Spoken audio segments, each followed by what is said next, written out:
Professeur Didier Raoult, pouvez-vous nous préciser où on en est dans la corrélation vaccin et nombre de cas Covid ? Vous voyez quand même, là, les données que je conseille à tout le monde d'aller regarder montrent que l'efficacité du vaccin dans le monde sur le contrôle de la maladie ou des maladies, je reviendrai là-dessus parce qu'il y a plusieurs histoires à la fois,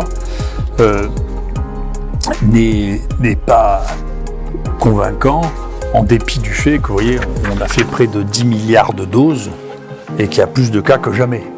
Donc, si vous voulez, pour expliquer que ça contrôle la maladie, c'est un peu complexe.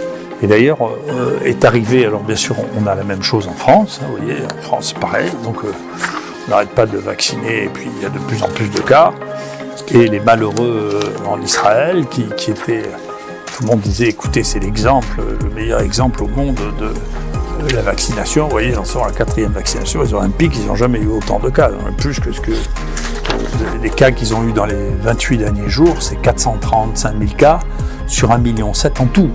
Ça, on est dans la 3e, 4e dose. Donc, quand même, on peut pas dire qu'il y ait une efficacité là qui soit spectaculaire. Et si on regarde les données qui sont publiées par mon collègue Jarlier à partir de ses analyses, et pourtant à Paris, on regarde, vous voyez que ça, c'est les données. Augmentation spectaculaire en dépit du fait que on est vacciné d'une manière tout à fait extraordinaire en France. Donc sur le plan de la stratégie de mise en place de la vaccination, le gouvernement peut être content, on a beaucoup vacciné, mais le résultat sur l'épidémie n'est pas convaincant. Et d'ailleurs, maintenant il y a des données qui sont celles de l'adresse aussi, c'est des données d'État, c'est pas moi qui les invente. Vous voyez que là vous voyez le nombre de patients non vaccinés et vaccinés des cas positifs Covid, et vous voyez que les vaccinés finissent par être plus infectés que les non vaccinés quand même. Donc il y a quelque chose là qui se passe qui n'est pas très convaincant. Et alors ce vaccin protège-t-il des formes graves ? C'est compliqué parce que c'est compliqué à évaluer parce qu'il y a plusieurs manières d'évaluer les choses. Là, il y a un très très bon travail qui vient de sortir, qui est dans le Public Health Écosse, pour pas se limiter à ce que l'on voit en France, qui montre, vous voyez, alors un taux de vaccination tout à fait extraordinaire en fonction de l'âge, vous voyez, avec le nombre de gens qui ont eu une dose, 2 doses, 3 doses, vous voyez, donc beaucoup.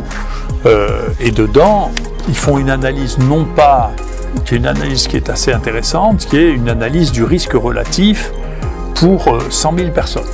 D'accord ? Pour 100 000 personnes, combien il y a de gens qui sont infectés. Alors donc, sur celui-là, on dit, ben voilà, quand vous avez, et donc semaine après semaine, vous voyez, alors quand vous êtes non vacciné, le nombre de positifs, là, récemment, là, dans l'épisode de Omicron, vous voyez, est de 1000 pour 100 000 quand vous avez reçu aucun vaccin, 1500, un peu plus, pour 100 000 quand vous avez reçu une dose, ouais, 2897, donc plus de 2 fois plus quand vous avez reçu 2 doses, et 1755 si vous avez reçu 3 doses.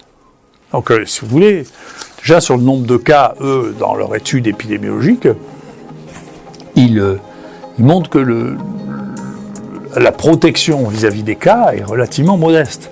Après, il y a l'hospitalisation. Alors, l'hospitalisation, si vous n'avez pas, là, vous voyez, c'est les différentes semaines.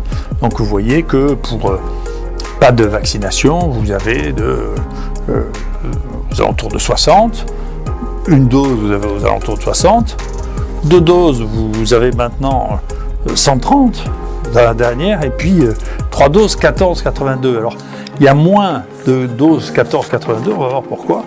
Et ça, c'est le nombre de morts, vous voyez, donc où il y a ici entre 1 et 7 morts par semaine par 100 000, ici entre 0,36 et 15 ou 17 par semaine, mais c'est pas radicalement différent, là non plus, c'est pas radicalement différent, et là c'est différent. Mais c'est différent pour 3 doses. Pour 3 doses, moi je suggère d'être très attentif parce que vous voyez, dans les vaccins, ce qu'on a vu pour l'instant, c'est qu'il y a plus de cas dans les 15 jours ou 3 semaines qui suivent l'injection vaccinale, et puis il y a moins de cas, et puis ça revient comme les autres au bout de 3 mois parce que la durée de la vaccination, on ne sait pas encore, hein, pour les boosters on verra. Mais vous voyez là, c'est pareil, ils font ce qu'on fait dans ces études, ce que moi je crois qu'il ne faut pas faire. Hein.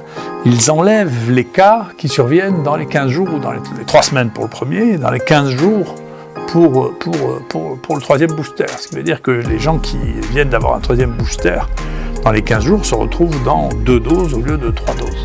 Oui, et donc il faudra un peu de temps, puisque c'est très récent, hein, les troisièmes injections, il faudra un peu de temps pour voir ce qu'est la vraie protection vis-à-vis des formes graves, des morts en tout cas, puisque c'est surtout sur les morts que pour l'instant on voit une différence, qui arrive toujours plus tard, de toute manière, c'est toujours un peu tardif, mais vous voyez que on ne peut pas être très impressionné pour l'instant pour les résultats de 2 doses, en tout cas, ça c'est très clair. Et pour 3 doses, on verra bien. Là aussi, vous voyez le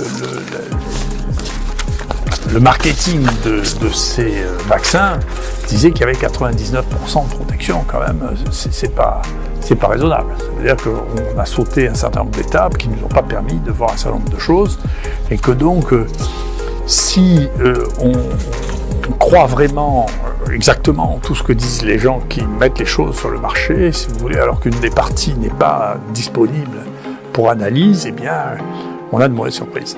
Et ce qui pose une question, d'ailleurs, c'est que je vois vis-à-vis d'une partie de la presse, si vous voulez, quand vous essayez d'être lucide, si vous voulez, il y a le mot lucide finit par disparaître au profit de complotiste.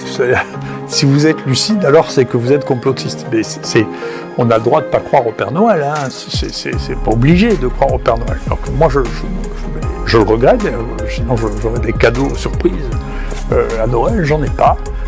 Parce que je ne crois plus depuis l'âge de 7 ans, je crois au Père Noël, et donc je ne crois pas quand on me vend un truc comme ça que c'est aussi simple que ça. Voilà, je pense que, bien entendu, les gens ont tendance, ce qu'on a tous tendance à faire, à regarder en fonction de sa conviction et à trouver des raisons pour enlever les choses qui ne rentrent pas dans votre conviction. Et là, une des choses qui a été enlevée de manière très claire et qui est restée dans l'esprit des gens, c'est que les cas qui surviennent très précocement après les injections sont enlevés, ce qui n'est pas raisonnable. Il faut les conserver parce que, c'est ce que je vous ai montré la semaine dernière, eh bien, il y a une